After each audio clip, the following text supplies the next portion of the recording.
That's why some people can see a problem, it doesn't bother them. Other person can see it and they can't sleep. It's like Moses. Moses became angry every time he saw what he was born to do. He became so angry one time he took a piece of wood and killed someone. His anger was his purpose. Stop everything you're doing right now, because what I'm about to share with you could completely transform your life. There's someone on your mind, isn't there? That ex who keeps sliding into your DMs at midnight. That friend who always leaves you feeling drained. That family member who makes you feel small every single time you're around them. You're thinking about giving them another chance, aren't you? You're wondering if maybe this time will be different. I need you to understand something crucial about your brain and relationships that most people never learn. When you go back to old relationships, you're not just reconnecting with a person. You're stepping directly back into an older, smaller version of yourself. Your nervous system has created what scientists call procedural memories around every relationship in your life. These are automatic response patterns that activate the moment you re-enter familiar dynamics. How do you know what your purpose is? Your purpose is the dream that won't leave you. It's the idea that keeps resurfacing. It's the thing you'd rather be doing. Think about it. Have you ever noticed how you become a completely different person around certain people? How your confidence evaporates around that one family member? How your standards plummet when that particular ex reaches out? This isn't weakness. This is your brain doing exactly what it was designed to do. It's matching the energetic frequency of whatever environment you place yourself in. Here's what's happening on a neurological level. During those toxic relationships, your brain developed survival strategies.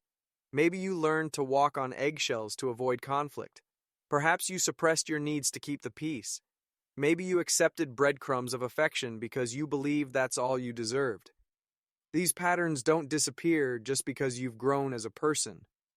They remain dormant, waiting to be reactivated the moment you step back into that familiar environment. This is why you can be confident and clear about your boundaries in every other area of your life. But the second that specific person appears, you find yourself making excuses for their behavior. You start minimizing their impact on your well-being. You convince yourself that maybe you were too harsh, too demanding, too sensitive. Let me tell you something that might be difficult to hear. When someone shows you repeatedly who they are, they're not confused about their identity. They're not going through a temporary phase. They are showing you their authentic self, and your job is to believe them the first time. The person who cheated knew exactly what they were doing when they betrayed your trust. The friend who constantly made you feel inferior understood precisely how their words affected you. But here's where it gets particularly insidious. These people often reappear during your most vulnerable moments. They have an uncanny ability to sense when your defenses are down, when you're questioning your worth, when you're feeling disconnected from your current reality. They show up with apologies that sound sincere. And one day he came to one of my meetings. Remember that meeting in Florida? And he was a lawyer, very successful lawyer with a great firm. And I was teaching on purpose. He stood there, wept, came forward, remember that night? Prayed. And that night his life changed. Today he's pastoring with his wife Brenda, a great church in West Palm Beach. He spent 4 years and wasted his life. Promises that feel real. Explanations that seem logical. They know exactly which emotional buttons to push because they installed those buttons in the first place. This isn't coincidence. This isn't fate. This isn't the universe giving you a second chance at love. This is predatory behavior disguised as romance, friendship, or family obligation. People who genuinely respect you don't wait until you're vulnerable to make grand reappearances. They don't use your loneliness as an opportunity to slide back into your life. Real love, authentic friendship, healthy family dynamics. They don't require you to lower your standards, compromise your boundaries, or dim your light to accommodate someone else's inability to grow. Healthy relationships elevate you. They inspire you to become the best version of yourself. They challenge you in ways that promote growth, not anxiety, confusion, or self-doubt. I understand why going back feels tempting. There's something seductive about familiar pain. Your nervous system actually finds comfort in predictable dysfunction because at least it knows what to expect. The unknown territory of healthy relationships can feel scary because it requires you to show up differently. It demands that you maintain your standards even when it's inconvenient. This is where most people get stuck. They've done enough personal development work to recognize toxic behavior, but they haven't developed enough self-trust to act on that recognition completely. They can see the red flags, but they still doubt whether they're being too picky, too harsh, too unforgiving. Let me be crystal clear about forgiveness. Forgiveness does not require reconciliation. You can forgive someone for your own peace of mind without allowing them back into your life. The law of detachment. When you detach from everything, you attract everything. When you don't need any external energy to complete you, everything becomes inherently attracted to you. Forgiveness is about releasing the emotional charge around past hurts so you can move forward freely. True forgiveness actually requires strong boundaries. It says, I forgive you for what you did, and I'm choosing to protect myself from experiencing it again. Think about the hidden costs of going back that most people never calculate. Every time you return to a relationship that doesn't serve you, you're sending a message to the universe about what you believe you deserve. You're programming your subconscious mind to accept less than your worth. You're training other people about how they can treat you. But the most devastating cost is the opportunity cost. Every moment you spend trying to resurrect a dead relationship is a moment you're not available for the alive relationships trying to find you.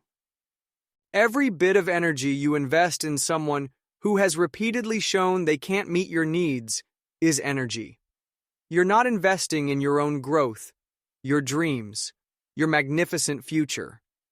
I need you to understand that there are people in this world who will love you the way you deserve to be loved.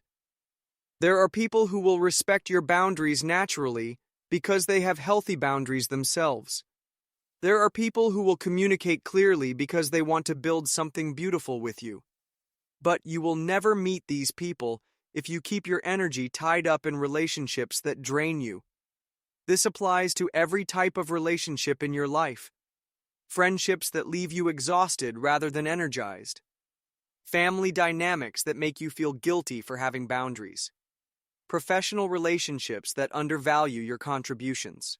Any dynamic where you find yourself constantly giving more than you receive, constantly making excuses for others' behavior, constantly hoping people will change rather than accepting who they've shown themselves to be. And there's a lesson in that. Hopefully that person goes on and treats somebody the way you treated them. And hopefully you go on understanding that not everybody deserves the kind of love that you have. Imagine your life 1 year from now when you stop investing your precious life force energy into relationships that diminish you. Imagine how much creative energy you'll have available when you're not constantly managing other people's emotions. Imagine how confident you'll feel when you're surrounded by people who see your worth and treat you accordingly. Now imagine the alternative. Where will you be 1 year from now if you keep going back to the same wells that have consistently left you thirsty? How will you feel if you keep choosing familiar dysfunction over unknown possibility? Here's what I know about human potential. You are capable of creating relationships that feel like coming home to yourself rather than losing yourself. You are capable of attracting people who celebrate your growth rather than resent it. But you have to be willing to let go of what's not working to make room for what will work. The person you're becoming deserves better than the relationships you're holding onto from who you used to be. You cannot expand into your full potential while remaining contracted around people who need you to stay small so they can feel comfortable with their own limitations. When you truly understand your worth, you stop trying to convince other people of your value. When you truly know what you deserve, you stop settling for less. When you truly trust your intuition, You stop second-guessing yourself when people show you who they are. Your energy is sacred. Your time is finite. Both should be invested in people and situations that generate positive returns. Every time you choose yourself, every time you honor your boundaries, every time you walk away from something that doesn't serve you, you're creating space for something that will serve you beautifully. The choice is yours, but choose consciously. Choose based on the vision you have for your life, the standards you've set for yourself, and the respect you've learned to demand.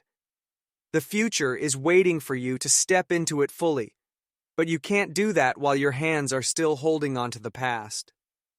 Now make sure you share your thoughts in the comments section after liking this video. And do not forget to subscribe so you don't miss out on any update.